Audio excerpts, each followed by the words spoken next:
We're going to start things out this morning with bend and send out in the arena with these 2-year-olds. I'm just going to start the lesson here and do it on this older stud. He has about 45 rides on him, but he doesn't have the Training Through Trust foundation. Bend and send is a lesson about softness first. While I'm working on that softness, the conversation can also be about things like walking off before he's asked. So I just have a soft touch on the rein, and the first lesson is to keep him moving with my right leg until he gets off the contact of my right rein. And then once he's soft on that rein and I feel him melt, then I take my right leg away. Now he's melting. Now the right leg goes away and he stops from a leg coming off. Hold that melt for 4 seconds and then turn him loose. So every pattern has to make sense to him.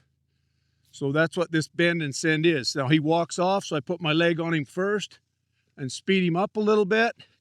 As I'm doing this bend and send, I need to control the spiral. I find my spot in the dirt and use it as a reference point. I tighten the turn on one side and let him out on the other. Tighten it here, let him out over there. What I'm really watching is where his mind wants to go. In this case, it's over there by that mare.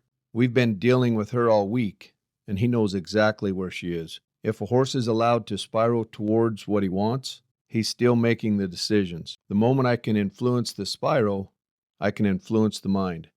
Right there he softened.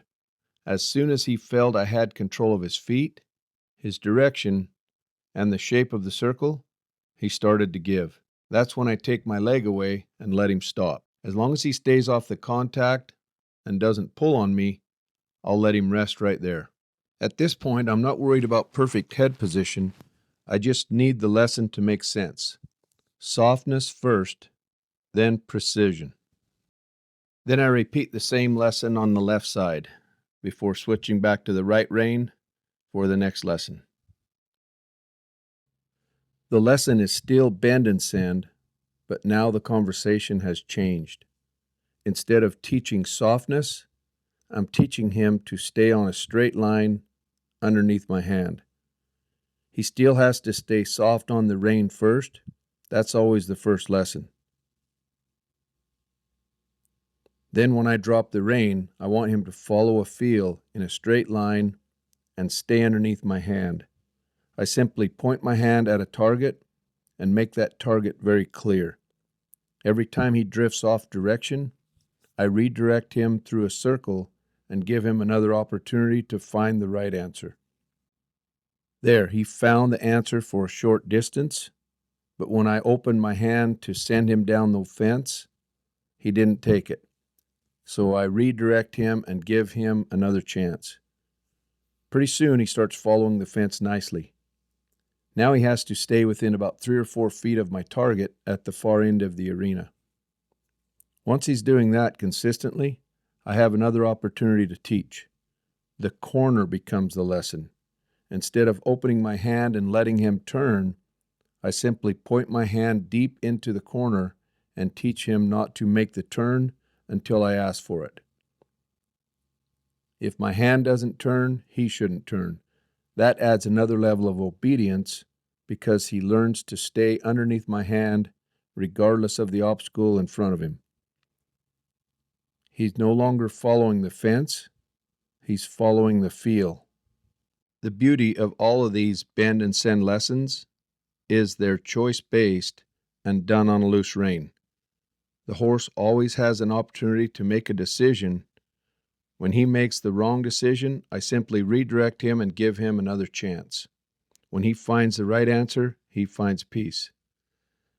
That's how softness turns into willingness. Now let's see what that lesson looks like on a 2-year-old stud colt that's being ridden for the first time in the arena. Colby's going to be using the exact same lesson, but we'll enter in some different conversations. Having this conversation and having it last a long time is a good thing. It's the best thing you can be doing right now, and it doesn't seem that way as it gets frustrating, makes you second guess yourself, makes you think it's not working, but it's just your horse hasn't come to the motivation hasn't got high enough for him to come to the realization that you are not going to force him to go there. You're just going to ask him. This colt is highly motivated to go back to the mares, which are down in the pen where he wanted to go. So now that that magnet broke, the next thing he tries to do is rush off. So as soon as he starts to speed up, Colby can bend and send and get him on a melt, get him on a feel again, so he follows a feel with direction and speed.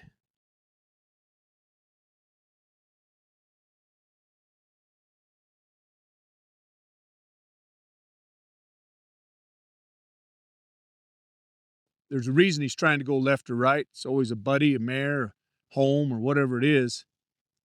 But when you overcome the spiral, you overcome the brain.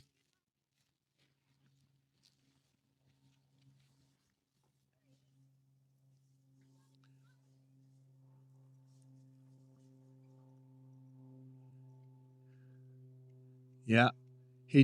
See, each time now you're easier to overcome a spiral, so you can spiral right back in that corner. There you go.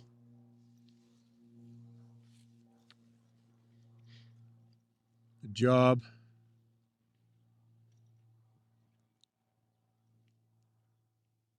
Good job.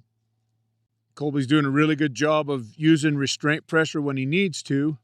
Is this colt, all of them have been taught how to yield to restraint pressure. That has to happen early on in their training, or they're not going to yield to a communication pressure and stay within the boundaries of communication pressure if they haven't been taught to yield to restraint pressure properly. And just tying them up to a fence does not teach them. They have to yield to that restraint pressure under a send situation, so under movement where we send them back and forth, and then under a fearful state of mind. Good job. Good job. Now right back in that corner again, just redo that where your stirrup must have bumped on the board. Yeah. And just revisit that area again. And so what this turned into, bend and send for softness. Now it's bend and send to stay on the rail, and bend and send to motivate his steadiness, and bend and send to overcome his fear or go up to fear. So anything he's afraid of, I never try to pull on both reins and kick with both legs to try to force him up to the fear to get him over it. It's always a one rein, one leg situation, bend and send, so he has a choice to go there. And it's made by his instinct to conserve energy, because I only need to overcome a couple fears in his life for him to understand that we're staying the course, so he has to give it up. There's the melt. Now he's got a big droopy rein. Now as long as he walks on, he gets left alone for a long period of time. That's how you know things are starting to make sense, because he gets left alone longer. Now just one circle for the mistake of trotting. Then if he trots off again, maybe 2 circles. He's thinking about it right now. Not doing it. Super good job. That's going to make this colt really easy to ride in the future, especially when we do both directions. And anytime, even when we go to 2 reins, after this exercise, we can go to 2 reins, and you'll see some of those exercises here coming up. But once we go to 2 reins, if I feel my horse is really stimulated, really emotional about something, I go back to 1 rein, because it's my conversational rein that gives them a choice. If you're enjoying this Young Horse Transformation series and want to understand why these lessons work, I've left a link below to my ebook, The Horse I Never Knew. In it, I explain the 3 concepts that form the foundation of every lesson in this series. When I only had 1 rein, that's where I really learned to stay the course, because I seen the change in the horse. And that's where I found, one of the ways I found the horse I never knew. After 20 years of training. Lay that leg on him. There you go. Nice. Nice. He's starting to melt from each circle. Now, because he's just a youngster here, I think I would step off him when you get to where we started, and we'll call that a lesson.